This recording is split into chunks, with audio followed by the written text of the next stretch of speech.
že si bum tralali a že ťa mám bum tralala. Hneď ku kôničke utekám, keď spravím niečo zlé.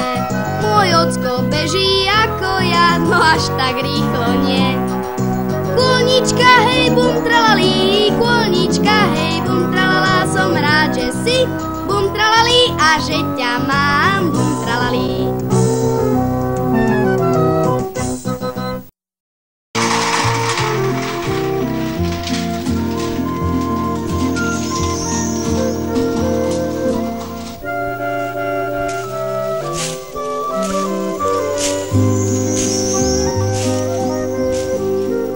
Emil sa len hral a hral.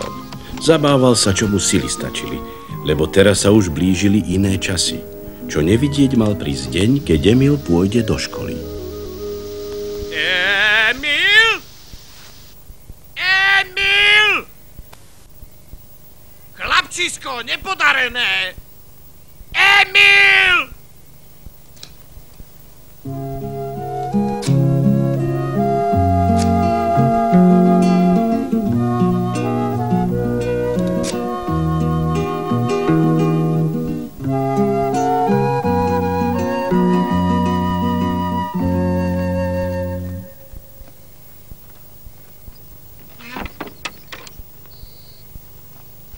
Len Lina si od Emilovho chodenia do školy nesľubovala nič dobré.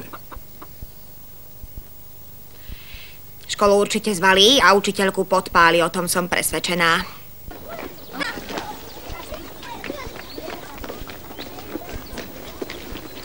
Tešíš sa, že už ideš do školy? Áno.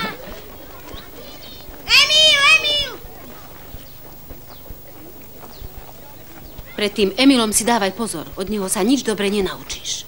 Ty naozaj vieš čítať, Emil? Áno. Tak nám to prečítaj. Medveď zúfalo zahundral. Nie, Emil. To je zlé! Ale Emil už naozaj vedel čítať, aj keď sa zavše trochu pomýlil. A jeho učiteľka ako prvá pochopila, že v triede má budúceho starostu mesta. Hoci to znie neuveriteľne, Emil bol najlepší žiak v triede. Tak, ako sa volali Jakobovi synovia? Emil. Ruben, Šimeon, Lévi, Júda, Jisachar, Zebulún, Jozef, Benjamín, Dán, Naftali, Gád, Ašer. Výborne, Emil.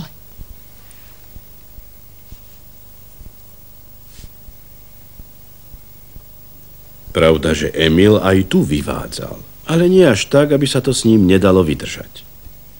Ale jedného dňa vyviedol čosi, čo pred ním ešte neurobil nikdy nikto. Aspoň nie v tejto škole. V Löhneberge sa o tom rozprávalo veľmi dlho.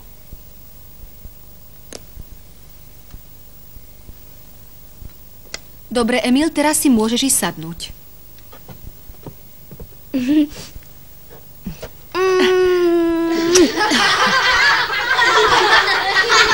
Ale Emil, prečo si to urobil? Poboskal som vás z čistej lásky. Tento výrok sa v Löhneberge stal akoby príslovím. Poboskal som vás z čistej lásky, povedal katolský chlapec, keď poboskal učiteľku. Presne toto sa v určitých situáciách hovorí ešte aj dnes. Ale učiteľku nahneval! Stalo sa, že nie. Mám to zopakovať. Ale už to neurobil. Stalo sa to len jeden jediný raz. A učiteľka sa na Emila za ten bosk vôbec nenahnevala.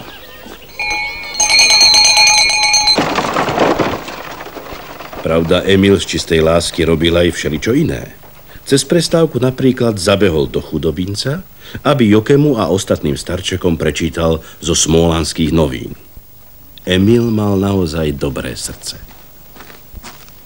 Nasledujúci piatok sa bude konať v mestskom hoteli v Esquieu Place. No len si predstavte.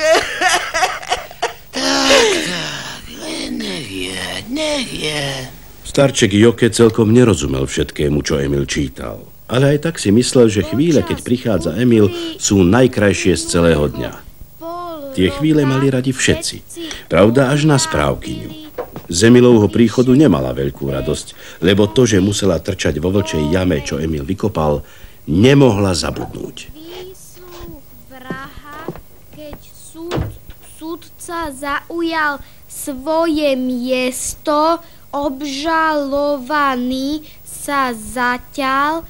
Chcete ma vypočúvať, ale to je celkom zbytočné, strácate čas. Nič sa odo mňa nedozviete, nebudem vypovedať. Tak ako je, Emil, ešte robíš neplechu, alebo už nemáš na ňu čas? Alebo každý druhý deň vyvádzam a každý prvý deň idem do školy. Asi neviete, že keď bol Emil malý, vyučovalo sa len každý druhý deň, takže mal čas aj na šibalstvá.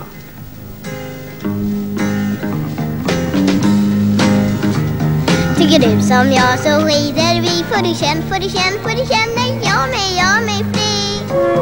Lille häst, kan skutt ut, har sitter svansen ändå kvar. Så far och flyg och ryk och ändå bomsiga bommer med på den, så spring och skrik och kom igen och bomsiga bommer till mässingen. Ja! Och tut och tjut och tjosan sen och bomsiga bommar small lite. Så far och flyg och ryk och ändå bomsiga bommer med på den och bomsiga bommer med på den och bomsiga bommer med på den.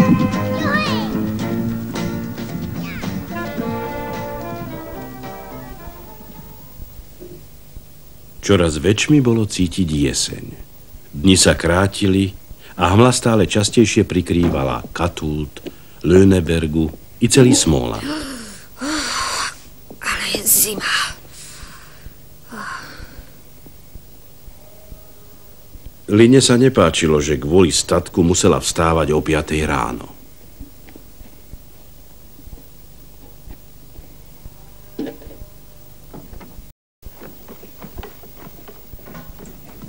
Line sa zdalo, že jeseň prináša len beznádej. Pravda, našlo sa niečo, čo ju potešilo. Napríklad skúšanie. Naozaj? Takže sme aj my konečne prišli na rad? Príde nás preskúšať? Od nedele o týždeň. Počuj, Lina, dúfam, že budeš všetko vedieť. Skúšanie mám veľmi rada. Aj keď nie všetky otázky sa mi páčia. Niekedy rýchlo neviem, čo na ne odpovedať. Práve to. Myslím si, že v Biblii máš isté medzery. Ale pastor ťa pozná, takže ti položí len ľahšie otázky. No a ja v to veľmi dúfam. Na čo sa Lina najviac tešila, to boli predovšetkým dobroty. A nebola sama. Na takéto skúšanie sa zišli všetci farníci, dokonca aj obyvatelia Chudobinca.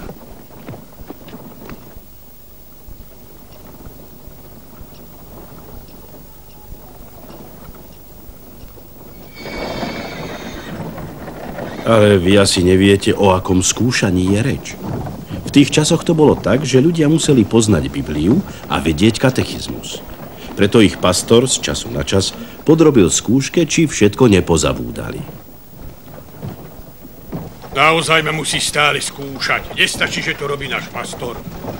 Veď sa ustavične mýliš. Je to takto. Máme sa Pána Boha báť a jeho milovať, tak ako sa máme vlastnej ženy báť a milovať ju. Veď je to ľahké. Počkaj, či to viem. Máme milovať a chrániť svoju dobrú manželku. Dobre som to povedal? Ach, ty sa nič nenaučíš. Tak stvoril Boh človeka na svoj verný obraz ducha i tela. Stvoril najprv muža a dal mu meno Adam. Potom stvoril ženu a dal jej meno Eva. Potom ich Boh požehnal a riekol im: Ploďte sa a množte sa a naplňte zeň. Podmaňte si ju a panujte nad morskými rybami, nad nebeským vtáctvom a nad každým živočíchom, čo sa hýbe na zem. Potom sa pastor pustil do rozprávania o Adamovi a Eve, ktorí bývali v raji a boli to prví ľudia na zemi. Pastor si myslel, že toto musí vedieť skutočne každý. Tak, Lina, ako sa volali naši prví prarodičia? Thor a Freja.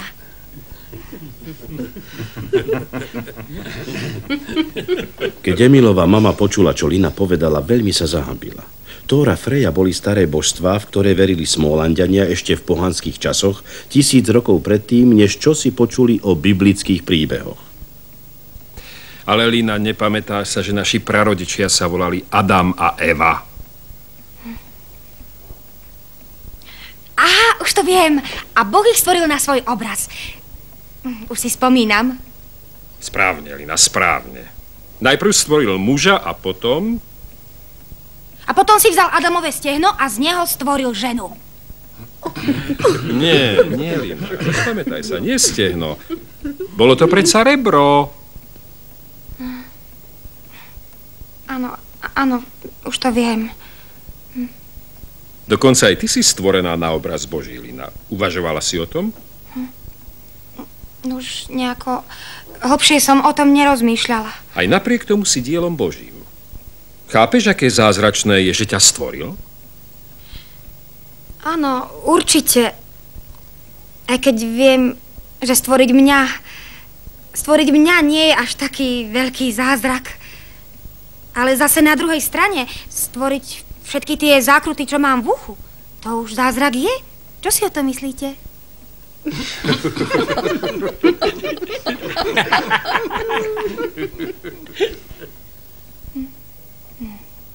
Chudierka Emilova mama. Zdalo sa jej, že keď Lina tára hlúposti, hanbiť sa musí celý Katult. Emil! Thor a Freja. Ty si aj zostaneš pohankou, to je na slnko jasné. Dobre, v poriadku, zostanem pohankou, ale na upratovanie. V dome som vám dobrá, nie je to pravda? Už to bude o chvíľu hotové, Anton. No, aj mne sa vidí taký veľký nadbytok Božích darov. Najdôležitejšie sú predsa biblické príbehy a katechizmus, lenže ty venuješ oveľa väčšiu pozornosť fašírke, šalátu, klobásam a koláčom. Všetko má svoj čas. Katechizmus má svoj čas, aj tvarohový nákyp má svoj čas. Áno, veru, tvarohový nákyp mal svoj čas.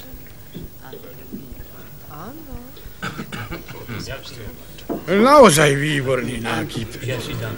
Som rada, že vám chutil. Nech vám padne na užitok. Ďakujem. Počúvaj, Emilko, nemohol by si na noc zatvoriť sliepky? Mohol. Budem veľmi rada.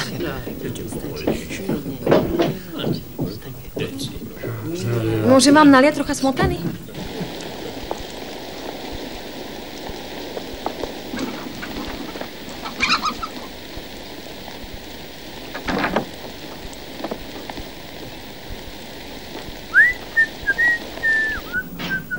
Tu máš kúsok chleba, Lukáš.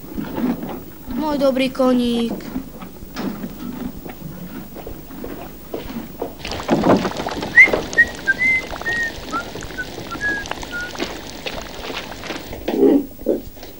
Už pre vás nič nemám.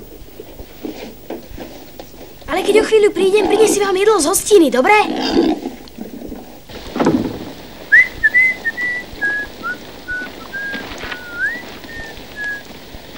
Za chlievom stála latrína. Veru, tak sa to volalo aj vtedy. Zrejme si poviete, že to nie je práve najkrajší výraz. Nuž použijeme krajšie pomenovanie. Tryseho